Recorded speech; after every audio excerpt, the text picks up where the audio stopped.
Good morning, good morning, good morning. The sun is shining, the birds are chirping, and you are breathing. Today is Tuesday, November the 28th, 2023. My name is Stephen Carnegie, and welcome to This Is Just a Thought. Today's word of the day, betwixt, which means simply between. Betwixt. Hope everyone is enjoying their Tuesday. Monday, we know Monday is mostly reserved for going back to work. Well, we made it through Monday and we're here at Tuesday, so hey, everything is fine. And especially coming off of that Thanksgiving weekend. I hope you guys thoroughly enjoyed that. A lot of family gatherings, a lot of eating. Hey, it is what it is. It's going to be what it's going to be. That's what we do on Thanksgiving. Eat, and watch football, of course. Hey, there were some great games on Thanksgiving Day. I gotta say, I thoroughly enjoyed every single last one of them. But Monday I had to come back to work, so hey, it's always hard on Monday for me anyway. I don't know about you guys, but it is extremely hard, and that's probably why I didn't do this podcast Monday. But I'm back here, and it's Tuesday. Hey, weather here in North Carolina. Make you shake when you go outside. It has gotten a little colder. The temperatures have dropped. The days it only got up to like 40-something degrees, and they were calling for some rain earlier, but they canceled that and they said the temperature is going to drop. The night's going to get down into the 20s, and then of course the rain returns sometime midweek. Temperatures are going to rise. As odd as that is here, but this is the South. It looks like when the rain comes in, the temperatures are going to rise back up into the 50s, maybe even 60. But after Sunday, because they're saying Sunday is going to pretty much be a washout, rain may come in Thursday or Friday, a few showers here and there, but nothing major. But they're saying Sunday is going to be a washout with temperatures close to 60s, and then the temperature drops back down again. Gotta love it. Gotta love the South. Gotta love this weather down here. You just don't know what to dress for. You just don't. All right, let's move along here. I didn't get with you guys on Monday, but Sunday was some great games on, man. That was pretty good games, some fairly decent games. I gotta say. Tampa Bay Buccaneers, they were defeated by the Indianapolis Colts, 27-20. That's a shocker. It just is. Many may say it's not, but it is to me. That was a shocker right there. Colts haven't been looking too good this year. Bucks have been looking, could be, maybe. They ain't going to no playoffs, but still, that was a shocker to me. And then this next game. The New England Patriots were defeated by the New York Football Giants. Wow. 10-7 was that score right there. NFL's two least productive teams this year. I gotta say, so much hope was held out for the New York Giants until Jones got hurt. He's out, and even before that, he wasn't looking so tough. But the Patriots the Patriots have been losing, so there are some interesting conversations and debates as it relates to the head coach, Bill Belichick. Will he stay? Will he leave? Or will he get fired? I don't think they're going to fire him. He'll have to do pretty horrible for Bill Belichick to get fired now. Come on. Then again, hey, if you ain't producing, it is the owner, general manager of that team's right to let you go, tell you to pack your bags and hit the bricks. But it looks like the debate is still going on. Will he go or will he stay? I'm leaning towards he will stay and try. If he's a fighting coach, like everyone says he is, he's very competitive. I think he's going to try to stay. If they will allow him to, he's going to stay and try to rebuild that program. Now, many have came out and flat out said, you aren't that great a coach. It was Tom Brady all the while. I don't know how much. I don't know about that. Maybe it was Tom Brady. Or maybe it was Bill Belichick, and he just can't find he just can't get it together. Coaches have slumps like some teams. Some quarterbacks have slumps. They just do. So I don't know if I could put it all on saying Tom Brady was the glue that held it together. Bill Belichick isn't that great a coach. I guess time will tell. If he comes back next season, time will tell. Time doesn't lie on you. It usually tells a tale. So we'll see what happens with him. And the Pittsburgh Steelers, they defeated the Cincinnati Bengals 16-10. I guess they continue to win a little bit. Maybe they're holding out hope for a wild card. Could be. We'll just have to wait and see. And I woke up this morning. Or I wasn't yet. I think it was yesterday morning. I woke up yesterday morning. Carolina Panthers, they were defeated by the Tennessee Titans 17-10. But I woke up yesterday morning and their coach, Frank Wright, was let go. Told to hit the bricks. The Panthers have only won one game this season. I gotta say, and they have that top tier, fresh out of college quarterback. What's his name? Bryson Young. They haven't been doing too much with him. He's been injured a little bit, but when he gets in, it's not looking too good. So the Panthers finally said, enough is enough. You're out of here. Yeah, they fired him, I guess, just over a little midway through the season.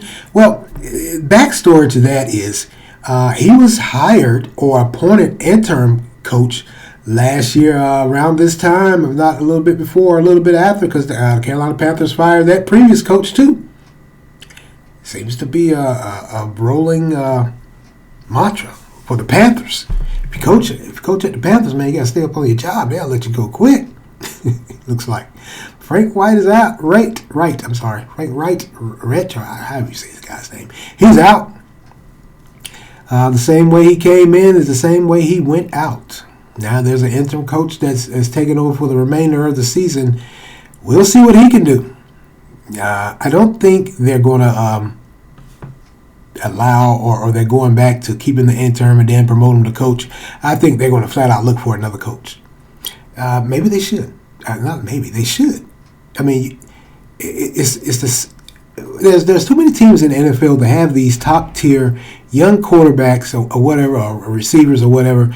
And we all know that when a quarterback comes into the league, he has to learn the system, learn the ways, the do's and don'ts, got it, understand it. But at some point in time, you can look and you can tell, okay, this guy ain't being coached. It's not a mental block or some fundamentals. You can tell by the play selection, the play calling, this guy ain't being coached. And he looks awkward. And that ties right into another football team. We'll talk about them later. Moving right along here, the Jacksonville Jaguars defeated the Texans 24-21. The Saints beat the Falcons 15. Well, the Falcons beat the Saints 24-15. Hey, how about that? And they're going to end it. Well, the Rams defeated the Cardinals 37-14, I should say. Who knows? Maybe the Rams will get in the playoffs. I highly doubt it. Their record's not looking that good. Wild card or no wild card, they want to get in there. They've just fallen apart. What has happened to the Rams? Man, well, what has happened? Wow. And I'm going to end out on Sunday, man. What many are saying is the game of the year thus far. You had the Philadelphia Eagles versus the Buffalo Bills. The Eagles won 37-34 in overtime. They had to go to overtime to beat them. Buffalo hung in there. You can't deny that. And hey, for a while the Eagles were up. Then Buffalo got up, and Josh Allen, he was doing his thing. Looked like he was back to old Josh Allen. He was throwing pretty well. He was running. But Jalen Hurts, it was raining. It was raining, so there really wasn't much passing. It was more of a run game. So both of the defense, they stood firm. And like I said, the Bills had the game won. But down to the final minutes in the game, Jalen Hurts and company with that great running back Swift, he ran and picked up some good yards. And then, lo and behold, got close enough to the end zone, and Jalen Hurts waltz right into the end zone. Yeah, he did. That was a good game. I watched that. And like I said, it kind of reminded me of some old school football, where they're playing in the elements. The rain got hard, got heavy at times, but those guys, they toughed it out. They just did. It was a battle of defense for me. Like I said, there wasn't much throwing. You had to protect that run. And both sides of the ball, I got to say, they did a pretty good job. And, hey, of course, with Josh Allen losing this one in overtime, the critics and sports analysts are coming and saying, well, maybe he's just not that good. Well, he threw some interceptions. He fumbled. Oh, man, what is going on with the Bills? Didn't see this coming. As you and I know, if you follow football, the Bills have been in that playoff hunt. They ended up in some key playoff games. They lost. Kind of old and reminiscent of, if you're familiar with it, the Buffalo Bills from back in the day where they had Thurman Thomas, Bruce Smith, and Jim Kelly. They kept getting in the playoffs, kept getting to the Super Bowl even, but they would lose. I believe they got to the Super Bowls about 3 or 4 times, and they lost each and every year. It was a great team. Like I said, they had Bruce Smith, Thurman, Jim Kelly, Andre Reed at receiver, and they were it. And now you got Josh Allen and company. Maybe the Bills are cursed. Maybe. I'm just saying. They can't seem to get out of the mud. They can't stop kicking their own selves into you-know-what. Because they have the record, they have the squad, they have the ability, and when they get there and show up, it's time to show up and show out. They just show up and just sit there. They lose. So we'll see what happens with the Bills. Maybe they can turn it around. Doubt it. Highly doubt it. All right, let's go on to some Monday Night Football. Like I was saying about the Carolina Panthers and these other teams in the NFL where they have these top star premier receiver quarterbacks fresh out of college with an arm on them, legs. They just check all the boxes. And they get to the league and they don't do so well. A lot of times it's coaching. The Chicago Bears, they won. Chicago Bears defeated the Minnesota Vikings last night, 12-10. 4 field goals. All their points came from field goals. They couldn't get in the end zone if you had nobody standing in front of them. They still would fumble the ball. Well, Justin Fields,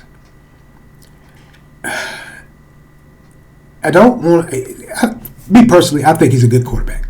I know he's young. He's been in the league 3 years, and I said after 3 years he should be able to maneuver better than he's doing. Yes, he should. But I'm looking at the coaching, and I'm looking at the play selection. I'm no sports analyst by any means of the imagination. I'm going to tell you that right now. That's my disclaimer. I'm not a sports analyst. I'm just not. But that coaching and that play selection, the whole staff needs to be let go. Head coach, assistant, quarterback coach, you name it. Quite possible. Well, the defense played good last night. They finally looked like they were becoming the Bears' defense, because if you've been following them during the season, they look horrible. They look like a JV team. Folks was running and throwing and just running all over them, throwing all over them, and pretty much just throwing them around like rag dolls. So they looked pretty good last night. They look like they're getting it together maybe. But Justin Fields on the offensive side of the ball, man, he couldn't get any completions. He got a few big passes, and when he took off the run, he fumbled twice. Now, when I say the coaching needs to be let go, they do need to be let go. There's no excuse for this. And I know many have said, hey, he's been in the league 3 years. He should be able to maneuver and better than this. Yes, he should. But you can also you can't tell me you can't sit there and watch that game and say to yourself, why in the world, why did they call that play? I mean, everybody knows what you're going to run. That little out drop to your receiver or running back in the backfield, and he makes some headway, hopefully. Everybody knows that. Minnesota was all over it. They stopped it. And that was one of the reasons they couldn't gain any momentum or traction. Justin Fields, he has I think he lacks confidence, me personally. I don't know about the skill set, because he has it. I think he lacks confidence. As I've said many times before, multiple times over, Justin Fields is not a pocket quarterback yet. There's been many quarterbacks that have came into the NFL and their coaching staff has said, you know what, we're going to work with you, whatever, but right now we need to see what you got. So they let them go out there and do their thing. Justin Fields has obviously been told to stay in that pocket. And when you see him in the pocket, he looks awkward. There's no rhythm. There's no confidence. He's like he's looking, trying to find his reads, and his reads aren't there. He just falls apart because he's been told to stay in that pocket. Leaves me oftentimes, I say this about many teams, but I'm saying this about the Chicago Bears. Why you would draft Justin Fields and then try to turn him into a pocket quarterback coming out the gate, I never know. I will never know. He's not a pocket quarterback. He's a scrambler. He's out of the pocket. Now, some years down the line, he's going to have to turn into a pocket quarterback because, hey, years in the NFL, wear and tear, you're not going to be able to move like that.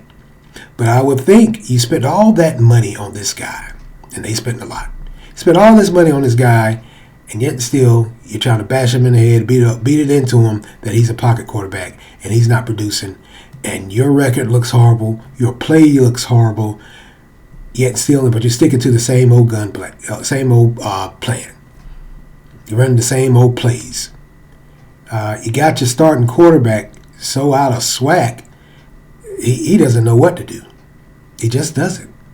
I gotta be honest with you. You could tell when he's playing. He looks like he's out of it. Many times it looks like he's saying, "Hey, hurry up." And that's just what it looks like. He's just wishing for the whole thing to be over. Will he be traded away? Because with the Bears' record and that mid-season trade, the Carolina Panthers, pretty good thinking on the Bears' part. But then again, I got to say, why? What in the world? Because the Bears now they have the top pick in the NFL draft, and if you know anything, those top picks are pretty much quarterbacks. The young man from USC, Caleb Williams. So while the Bears keep going to get these quarterbacks, this is not the first. Justin Fields isn't the first one. There was Mitch Trubisky. There was a couple more before that. The Bears go get these big name quarterbacks, let them flounder around or whatever into their confidence or whatever, the skill set's gone, and then they trade them away. I guess you guys have money to boing like that, but I can't see it. So now there's talk that Justin Fields may be traded away, and Caleb Williams may be the new go-to. Great. You want to screw him over also. Yeah. I'm sorry. The Bears have never had a top-tier quarterback for whatever reason. As it relates to Justin Fields, I say, personally, even if you want him to be a pocket quarterback, get him some protection. Because that offensive line is horrible. I don't care about those top receivers that you bought in or a running back coming out the backfield who's pretty good, Hebert, and another young man.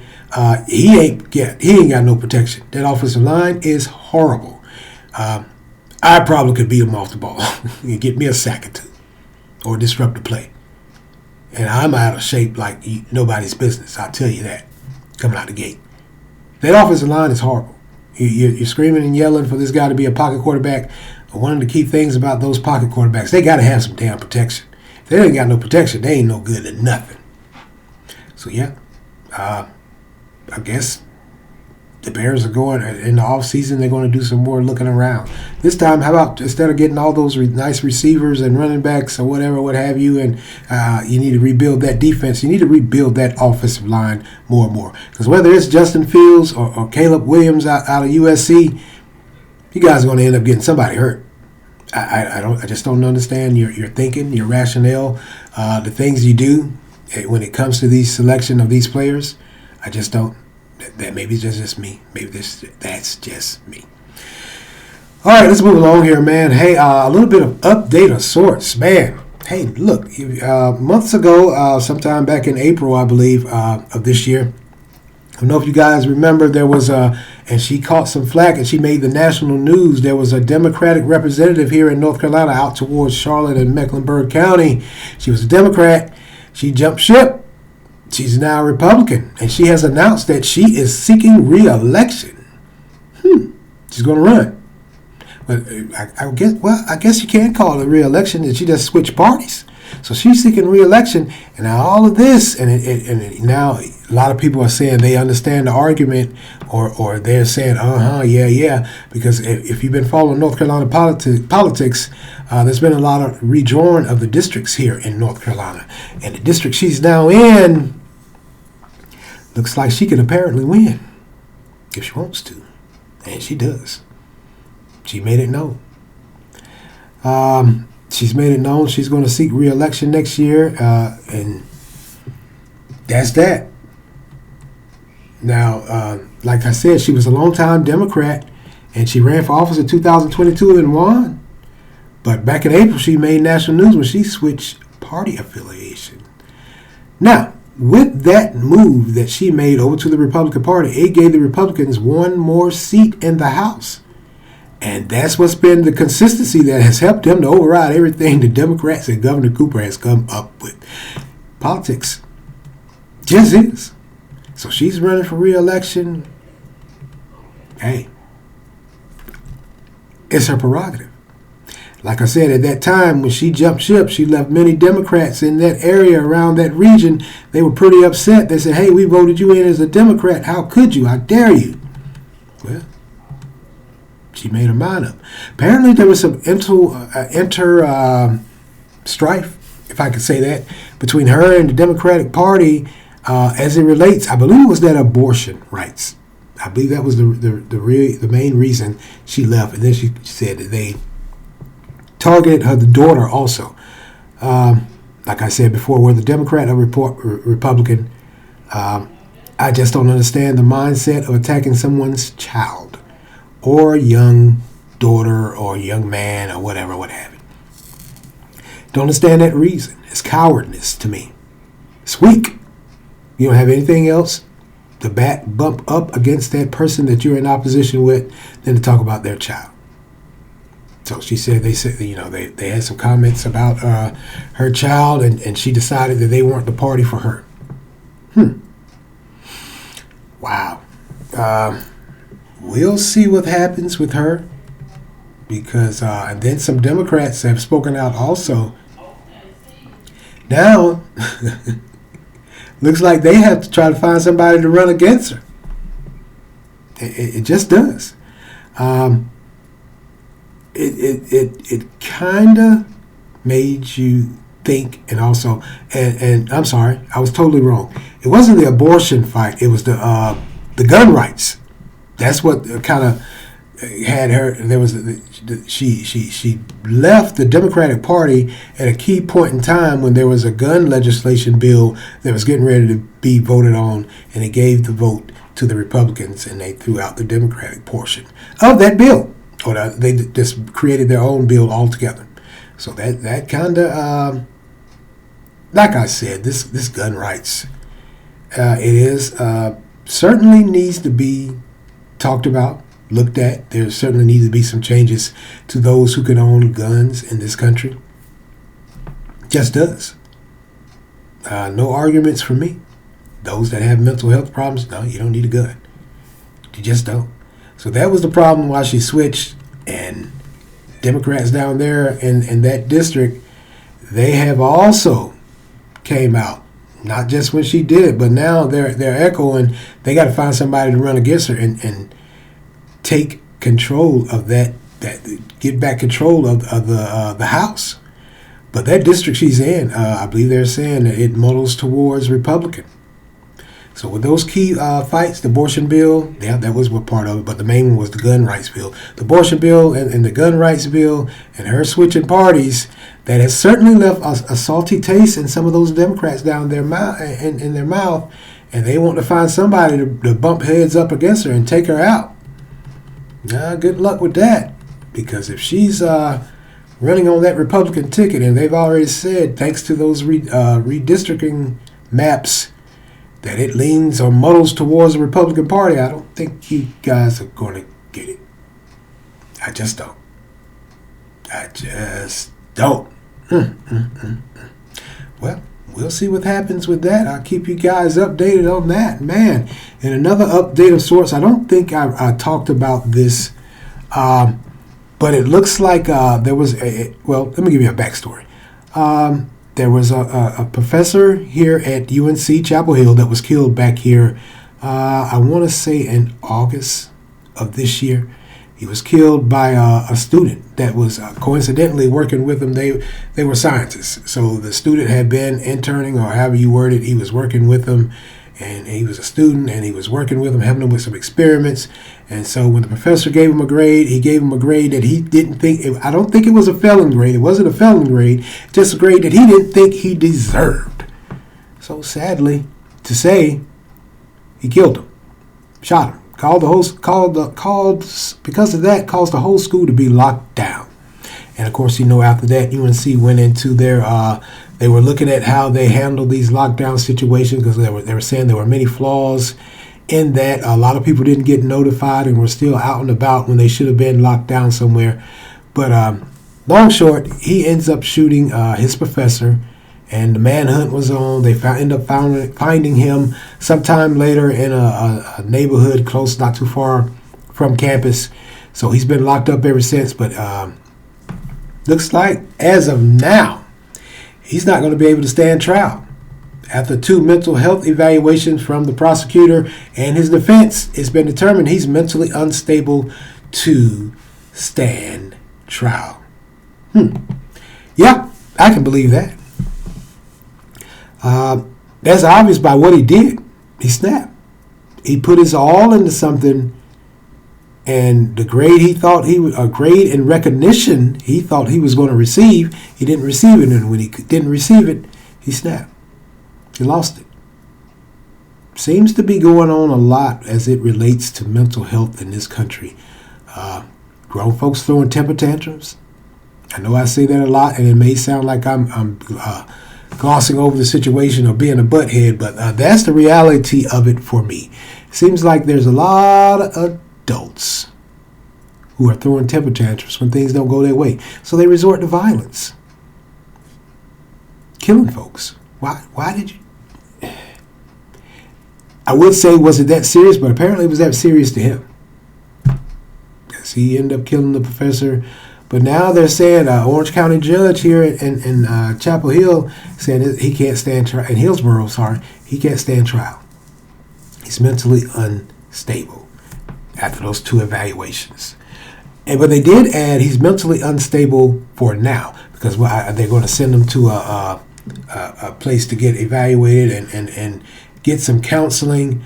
And they said they will revisit the matter at a later date and time. Wow.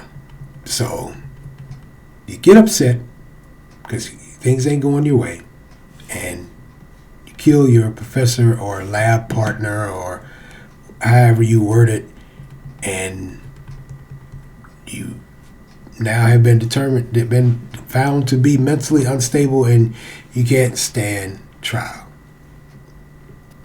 Wow. From the background of him, they're like most people who snap, many have said he was very quiet, stayed to himself. You never would have known he was in the room.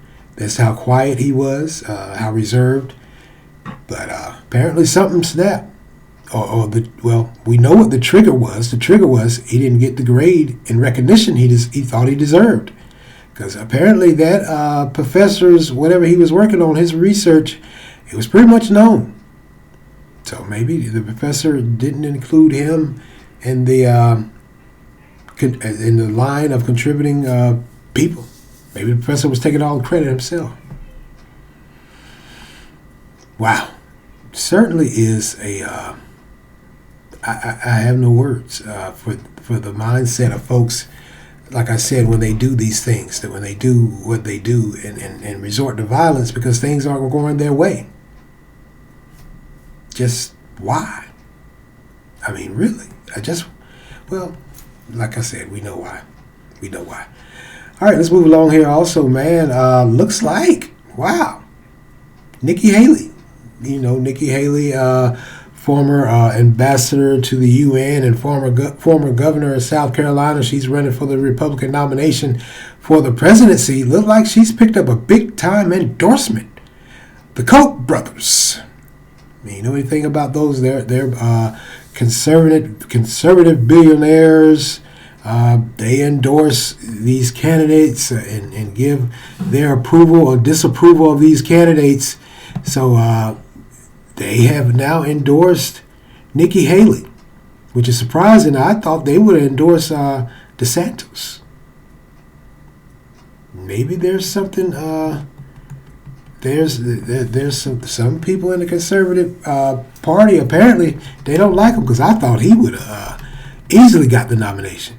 Now, the Koch brothers, if you know anything about them, they actually they don't like Donald Trump that much. I don't know why. Maybe it's an ego thing, or maybe it's the principle or fundamentals or something about his politicking. But they don't like him too tough. Now, in 2015, the Koch brothers and Koch network, they identified and supported 5 presidential candidates. So apparently there was 5 presidential candidates back in 2015 when Donald Trump was trying to get the nomination. But all of those 5, they lost. Donald Trump got the nomination without the Koch brothers. Let's remember that. He got the nomination because he went to the folks. The folks got in the people's ear that were in charge of selecting the nomination and let them know, nope, Donald Trump is our man. So the Koch brothers, they may be endorsing Nikki Haley, but it may not look so good because Donald Trump is still the front runner. There's another GOP debate that's coming out sometime in December. I want to say December the 6th, somewhere around there.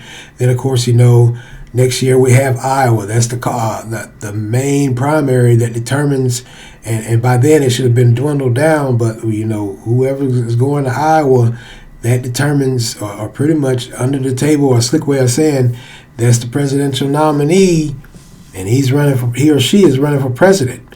So she certainly has some more work ahead of her. It's not. She looks like she's up for the fight. Just like I told you about that last debate. Hey, she stood her ground. She held her own. If you're thinking she was just another female that was going to come off with her own sound bites or whatever, or seem shy and timid, think again. Because like I said, she held her own, and she went back and forth with Swami.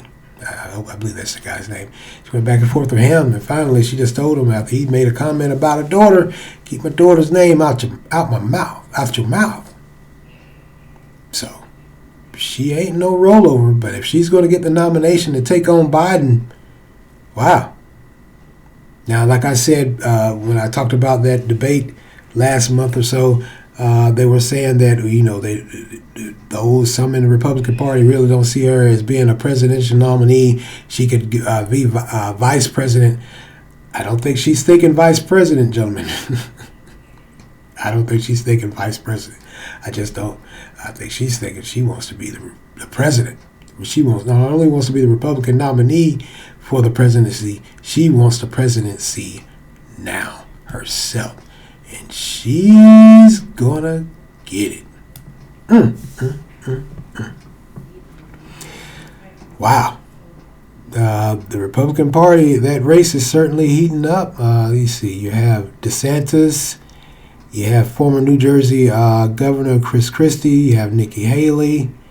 They're left over. Is there somebody I'm missing?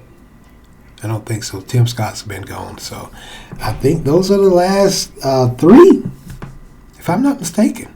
Wow. So we'll see what happens. We will see what happens with this. Wow. Still no word. President Trump hasn't said anything. Well, he's never, like I said, he's never been a fan of the Koch brothers anyway, that Super PAC. But she's got that endorsement. So she most definitely has the funding. We all know DeSantis at one point in time, he was having a little problem with he was having some money woes, some funding. And she got endorsed by those conservative billionaires. She might can give old DeSantis a run for his money. Just on ads, if anything. And stop it on the campaign trail. So we'll see what happens with that. We will see what happens with that. Wow. All right. Let's go get it. Last week I did a podcast on the suicide prevention and awareness hotline. One of the things that I discovered, which I really didn't know, is, and here we are, 2 more days left in November. Sorry about that, folks. November is National Men's Health Awareness Month. I didn't know that. Now, of course, it's centered around men and their mental health and also their physical health. Also, is used to help men prioritize their mental and physical health. Those two really do go hand in hand, because if you're physically active, your brain thinks more clearly. Your body feels more upbeat. Now, the hopes of this awareness is, of course, to get men more aware of what's going on with their mental health. Like I've said numerous times, I come from that generation where men don't talk about what they're feeling inside, because, hey, let's be honest with each other. 9 times out of 10, a lot of times that stuff is thrown back in your face, and who wants to deal with that? Whether man or woman, nobody wants to deal with that. But one of the things that, of course, it hopes to do is to boost the quality of life. And what they're saying is that when you take care of yourself, you're on the way to being and to living a healthy life, strong both in your mind and your body. And then you will have the motivation and energy to do what you need to. I can agree with that. Yeah, I really can. And another thing that they're hoping to get out of this is to develop more confidence and self-worth. When you feel more positive, you're more optimistic about what is going on around you and about your life. You just do. When you feel, I said self-worth, not arrogance, but you have some self-worth. And I think that for me, when they say self-worth, for me personally, I had to go down that road and I had to find my own self-worth. A lot of times in life, we are under the impression that self-worth comes from those around us that validate us, our family, our friends, our job, how much money we have, our income. That's not it. I had to learn the hard way. My self-worth comes from knowing who I am and what I can and can't do, and being fine with those things that I can't do. If I can't do it, I can't do it. I'll come back to it sometime later. If I get back to it, I get back to it. If not, hey, it wasn't meant to be. For the longest time, and I can tell you again, as it relates to my mental health, I was one of those that, of course, kept things inside. And the other catalyst was self-worth. If I couldn't complete a task or I couldn't get something done, I didn't need nobody else on the outside. I could beat my own damn self up. And that's what I did a lot of times. Beat myself up so much to the point where I had no self-worth. Some days I didn't feel like doing anything. Didn't feel like getting out of bed. Didn't feel like talking to folks. All because I fell short on something. So you got to keep your mind in that mind space to know everything's not going to work out for you. It may work out, it may not. You can always come back to it, or you can just let it go and move on to the next thing, something that gives you some value and self-worth. You're not going to be able to do everything. You're not going to be able to complete everything. You're not going to be able to make everyone happy in your circle. I had to learn that the hard way. It was kind of like a two-way street, if I could say that, because on one side I was I was on one side and I was feeling down and out, and I was saying to myself, man, this ain't gonna work. I done screwed up. And then on the other side, I could step over the yellow line, and of course, that old saying, well, if they don't understand, screw them. I don't care. Hey, it is what it is, and it was what it was. I had to learn that, hey, everything's not gonna work out in my favor. I'm not gonna do everything right. Folks aren't going to like me. People are going to talk trash about you regardless of what you do. They just are. Now, another thing that they want to do with this November Men's Mental and Physical Health Awareness Month, they want to prevent diseases. Yeah. When you aren't motivated, you have no self-worth, your quality of life is crap, you're not out there being physically active, and that, of course, as we all know, it weighs on your mind also. So it's to prevent disease. A lot of diseases are traced back to physical health. Diabetes. Some forms of cancer are even traced back to that. Bad eating, drinking, smoking habits. Just is. So the awareness or for mental and physical health awareness month here in November, of course, to prevent disease. Also, if you're not feeling up to being physically active, like I said, it wears on your mind, and that's when that depression comes in. Your self-doubt, the lack of self-awareness. You're doubting yourself. You're just sitting around and you're saying, I ain't worth nothing. And that starts that decay of your brain, which turns also into your physical because you're not active. You're just sitting around horning in and thinking about what you can and can't do and how much of a failure you are.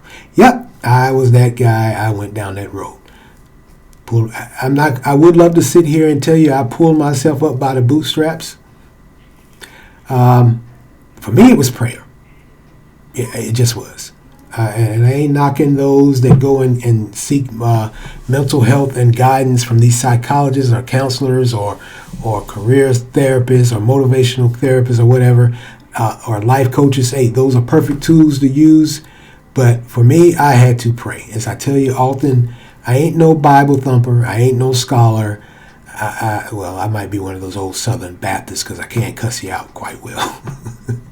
But for me, my spirituality is it that has helped me through so much in my adult life. I can't tell you any other thing. You may take the other avenue of getting that professional help. I get it, got it, understand it. But for me, it was spirituality, me praying. I had to pray.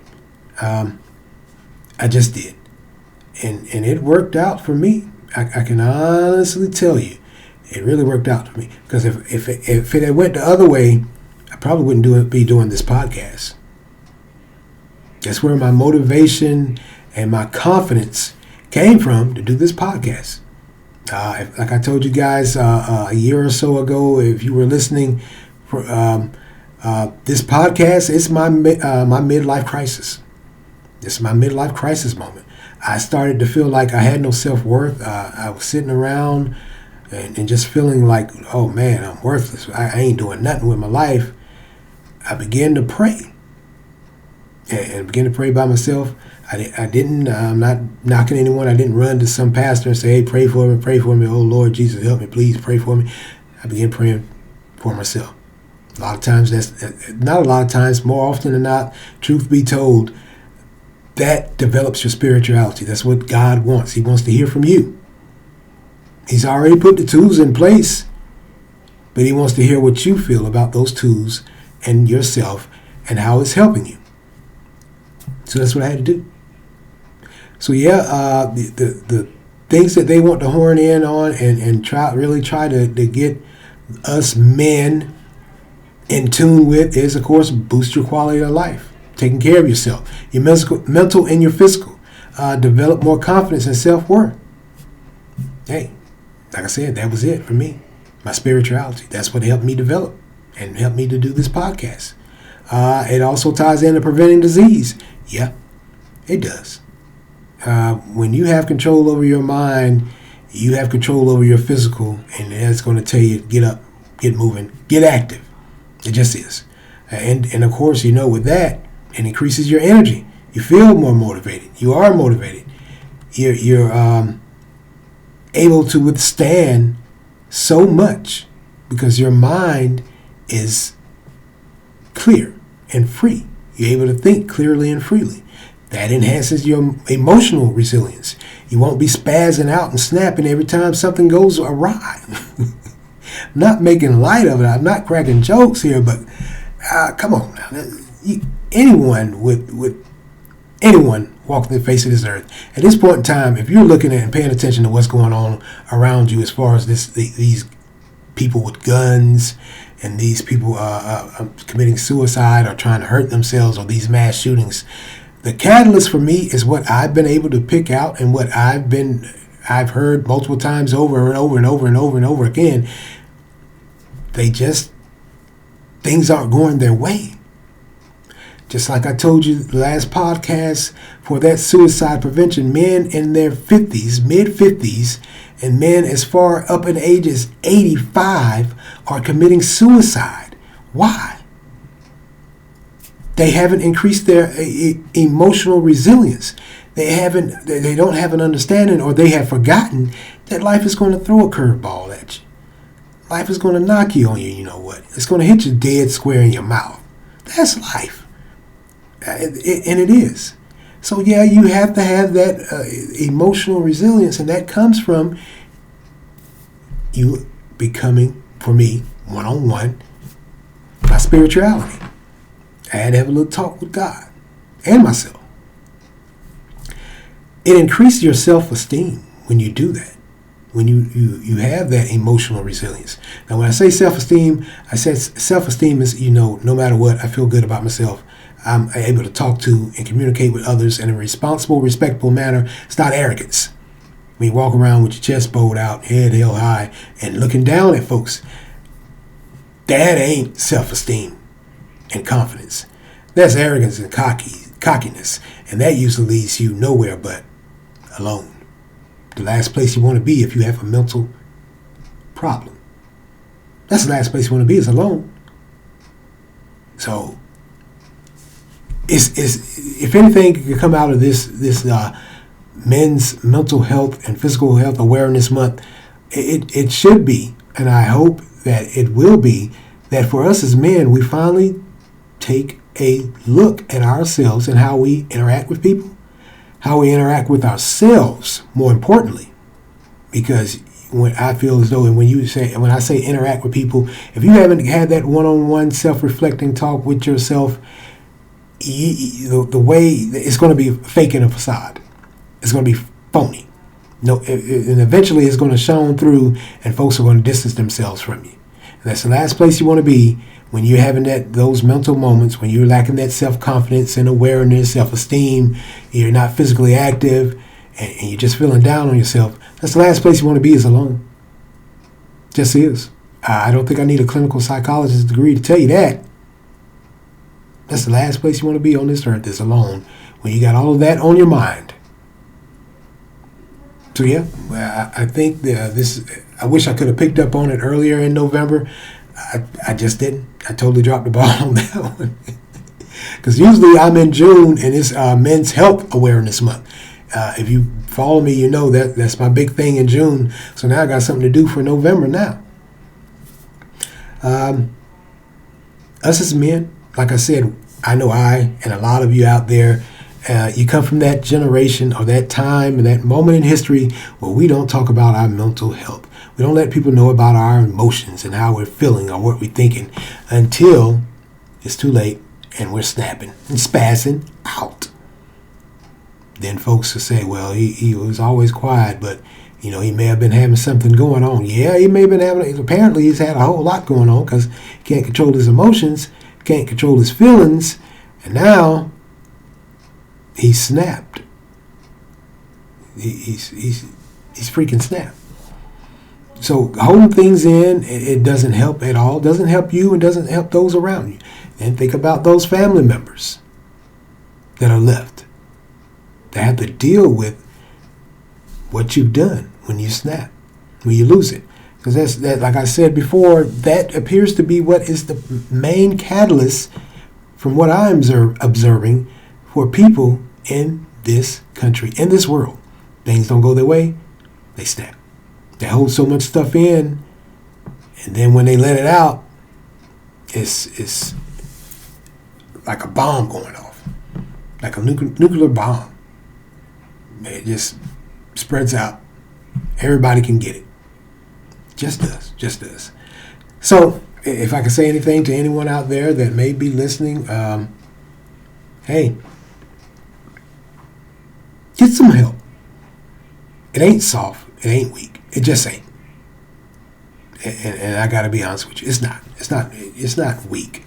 I think you're weak when you keep all that stuff in, and then it comes out and you just explode it. everyone's in your path is either hurt, or if they're not hurt, they heard about it and they don't want to deal with you anymore. You're alone. Last place you want to be if you're depressed. Very last place you want to be. So get that help. Talk to somebody. If you got a friend, talk to a friend. If you got a pastor, talk to a pastor. If you're fortunate or lucky enough, you need to talk to a psychologist, a psychiatrist, or whatever, what have you, talk to a psychiatrist. But for me, like I said, if I can offer you any advice, talk to God. One-on-one working relationship with God never hurts anyone. Just doesn't. Well, I'm going to get out of here. I'm going to skedaddle. Hey, like I say, hit that like and subscribe button, and also that bell so you can get notified when I drop these podcasts. There's going to be a lot more interesting topics that I'm going to talk about. It's just my own opinion on things. It's nothing personal. Don't take it personal and fly off into a tirade. Some folks. It's nothing personal, man. It's just my own opinion, how I see things. Hell, I don't make any rules or the laws. I'm not sitting there in the House of Representatives or the Senate. I'm not the President of the United States, so I can't pass any legislation to do this, that, or whatever. This is just my opinion on how I see things, how I view the world we are living in. Just is. So you can, hey, like I said, leave a comment. Let me know what you think, whether yay or nay. Hey, I'm pretty thick-skinned. I just am. I won't bite. Not physically, verbally, but we can sit and we can type Twitter fingers and have a good, wholesome debate and discussion. Hey, you may say something to change my mind. I may say something to change your mind. That's what we as human beings do. We've gotten away from that. We've become accustomed to someone telling us how we should think and feel. That may be another problem with this mental health. Being told if you think this way, you're horrible. You're a horrible person. Why am I a horrible person? Because I don't think the same way you do. Kind of off to me. Just is. So hey, hit that like and subscribe button. Hit that bell so you can get notified when I drop these podcasts. Hey, and like I said, get in that comment section. Let me know what you think about the new Republican House of Representatives down here in Charlotte, North Carolina, who switched sides from the Democrats to Republican and gave the Republicans the lead. And now she's saying she's going to run for the Republican under the Republican ticket once again. Hey, it's her prerogative, whether you like it or not. And let me know what you think about this young man. Wow, he was young. Here at the University of North Carolina that killed his professor and now has been found unfit to stand trial. Mentally unfit to stand trial. Let me know what you think about that. And let me know what you think about former Governor Nikki Haley and her endorsement or backing from a Super PAC, the Koch brothers. Now, you guys have heard about them. Those conservative billionaires, they put a lot of people out there out front. But it looks like they didn't beat Donald Trump. Okay. And last, hey, let me know what you think about November and men's mental health and physical awareness. If you know somebody that needs some help, reach out to them. Or if I can help in any way, hey, reach out to me. I can put you on the right path, the right direction. Or if you just need somebody to talk to. Hey, I ain't no, like I said, I ain't no spiritual guru, no clinical therapist or whatever, what have you. I'm just a regular old guy, old common man. That's all I am. And I love it. I'll take it any day of the week in comparison to a lot of these people on this earth. Good Lord. They are just... Oh, man, it seems like every day something comes out that gets crazier and crazier. Just does. All right, I'm going to get out of here. I'm going to skedaddle. I want to thank you all for lending me your ears this morning. Continue to like, support, share, offer feedback. Hit that subscription, hit that like, and hit that bell so you can get notified when I drop these podcasts. Keep you in the loop. And as always, thank you for listening. My name is Stephen Carnegie for This Is Just a Thought. Amen.